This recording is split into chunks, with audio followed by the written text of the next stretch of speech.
तासिदेले जोजोलप्पा नमस्ते and Ram Ram everyone. आज मैले देश र विदेशमा भएको इभेन्ट्सहरू चाहिँ कभर गर्न ट्राई गरेको छु। तपाईँहरूलाई कस्तो लाग्छ कमेन्टमा लेखेर भन्नु होला है त। अब हामीहरू सिधै भिडियोमा जान्छौँ। Let's get started. First news रहेको छ हाम्रो माननीय डिपी अर्यालको बारेमा र राष्ट्रपालले उहाँलाई चाहिँ पदको लागि चयन गरेको छ र उहाँले आज संसदमा बहुमतसहित उहाँ चाहिँ सभामुखमा चाहिँ चयन हुनुभएको छ र उहाँको शपथ ग्रहण आज राष्ट्रपति निवास शीतल निवासमा पनि भएको छ र उहाँको शपथ ग्रहणमा प्रधानमन्त्री बालेन शाह, राष्ट्रपति रामचन्द्र पौडेल र थुप्रै अरू मन्त्री सांसदहरू आउनुभएको थियो। र नेक्स्ट न्युज रहेको छ हाम्रो भिक्टिम सङ्गम विष्टको बारेमा र उहाँले फेसबुकमा एउटा पोस्ट सेयर गर्नुभएको छ र उहाँले आफ्नै रिलेटिभबाट उहाँ बलात्कृत भएको भनेर चाहिँ भन्नुभएको छ र यो आरोप हाम्रो कलाकार सागर लम्सालले लागेको छ र 1 वर्ष अगाडि सागर लम्सालले चाहिँ उहाँलाई बलात्कार गरेको भनेर चाहिँ उहाँले आफ्नो फेसबुक पोस्टमा राख्नु भएको छ। त्यसपछि केही छिनमा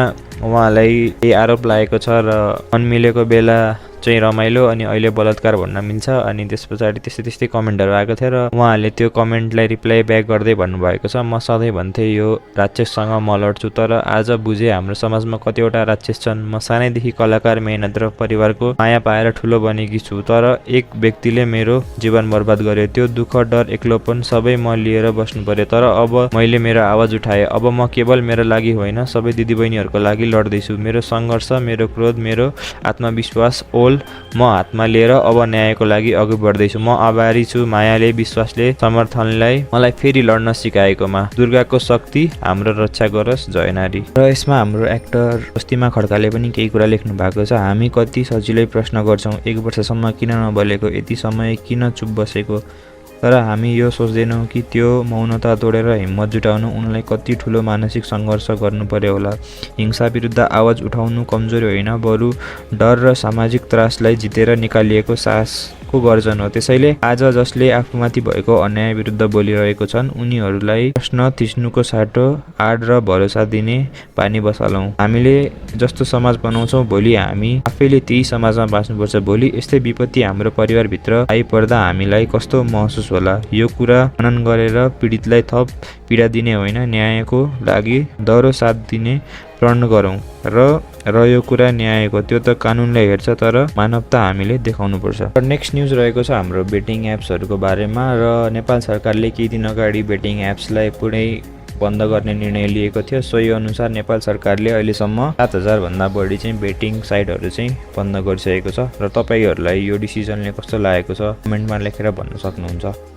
र नेक्स्ट न्युज रहेको छ हाम्रो पूर्व ऊर्जा मन्त्री दीपक खड्काको बारेमा र उहाँ केही दिन अगाडि पुलिसको कस्टडीमा हुनुहुन्छ र उहाँलाई अदालतको आदेशअनुसार 7 दिन थुनामा राख्न आदेश दिएको छ र थप अनुसन्धानको लागि अदालतले अनुमति दिएको छ। र नेक्स्ट न्युज रहेको छ हाम्रो दुर्गा प्रसाईको बारेमा र उहाँले अहिलेको सरकारले गरेको कामप्रति एकदमै खुसी हुनुभएको छ र उहाँले बालेन सरकार आएपछि उहाँलाई आफू नै प्रधानमन्त्री भएको जस्तो फिल भएको छ पनि भन्नुभएको छ। तपाईँले यो भिडियो हेर्न सक्नुहुन्छ। बालेनजी, म तपाईँलाई आइडिया दिन्छु, तपाईँलाई सफल बनाउँछु। सम्माननीय प्रधानमन्त्री हुनुहुन्छ उहाँ, होइन, हाम्रो छोराको उमेरको मान्छे हो। जब मारवाडीहरू पक्रिन थालेपछि म आफै प्रधानमन्त्री भएको फिल भएको छ। त्यसले गर्दाखेरि तपाईँलाई धेरै धेरै शुभकामना छ। मलाई जिते जस्तो फिल भएको छ। मलाई प्रधानमन्त्री चाहिएको होइन, म राजनीति गर्न आएको मान्छे है। सबैभन्दा खतरनाक भनेको भिक्टर बालेन, यो देश सिद्ध्याउने, यो देशको सबैभन्दा ठुलो अपराधीहरू भनेको यो टिम हो। र नेक्स्ट न्युज रहेको छ हाम्रो महेश बस्नेतबाट र महेश बस्नेतले आफ्नो सोसियल मिडियामा एउटा पोस्ट गर्नुभएको छ र उहाँले आफ्नो सोसियल मिडियाको पोस्टमा केपी ओलीको दिएको बयानहरू चाहिँ उहाँले उल्लेख गर्नुभएको छ र केपी ओली अनुसार मेरो कुनै दोष छैन किनकि प्रधानमन्त्रीले सिधै गोली चलाउने आदेश दिने हुँदैन। मेरो कुनै दोष छैन किनकि प्रधानमन्त्रीले सिधै गोली चलाउने आदेश दिने हुँदैन। आपतकालीन अवस्थामा सेनासँग सहयोग माग्दा पनि अपेक्षित समन्वय हुन सकेन, बरु राजीनामा दिनुपर्ने अवस्था आयो। भिडमा मानिसको मृत्यु भएको सुन्दा म आफै अचम्मित भएँ। किन र कसरी यस्तो भयो भन्ने गम्भीर प्रश्न उठेको छ। शान्तिपूर्ण आन्दोलन भनिएको अवस्थामा निषेधाज्ञा किन तोडियो र किन यस्तो द्वन्द्व सिर्जना भयो भन्ने बारेमा छानबिन हुनुपर्छ। घटनाप्रति दुःख व्यक्त गर्छु, तर दोषी उम्किनु हुँदैन। घटनाको सुरुदेखि अन्त्यसम्म संलग्न सबै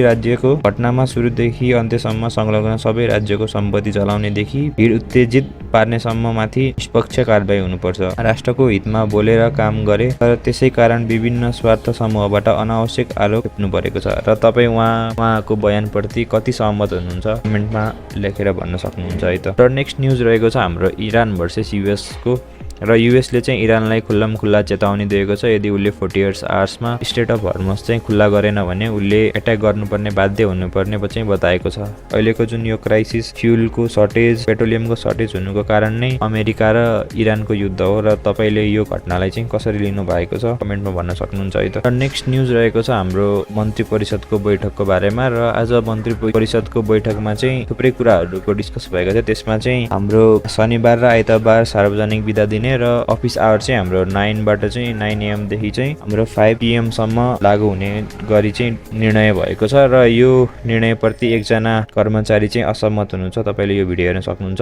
जब हामीले 18 घण्टा काम गरेर 7 दिन काम गर्नुपर्ने अवस्था छ, त्यो बेलामा हामीले 2 दिन बिदाको परिकल्पना गर्यौँ भने हाम्रो अर्थतन्त्रको ढाड भाँचिन त्यहीबाट सुरु गर्छ। त्यसकारण हामी जागिरै पनि के भन्छौँ भने हामीलाई सम्भव हुन्छ भने 7 दिन काम गराउनु पर्छ। र यस पछाडि हाम्रो अर्को निर्णय रहेको छ, नेपालको शैक्षिक सत्र चाहिँ नयाँ शैक्षिक सत्र चाहिँ हाम्रो वैशाख 15 गतेबाट चाहिँ सुरु गर्ने पनि भएको छ सरकारले। र विश्व ब्याङ्क र एसियाली विकास ब्याङ्कबाट नेपालले $185 मिलियन बराबरको चाहिँ ऋण लिने भएको छ। र नेक्स्ट न्युज रहेको छ हाम्रो माननीय गृहमन्त्री सुदन गुरुङको बारेमा, र उहाँले आफ्नो फेसबुकमा चाहिँ लेख्नुहुन्छ 36 वर्षसम्म हतकडी सुरक्षाकर्मीलाई लगाइदिएको रहेछ।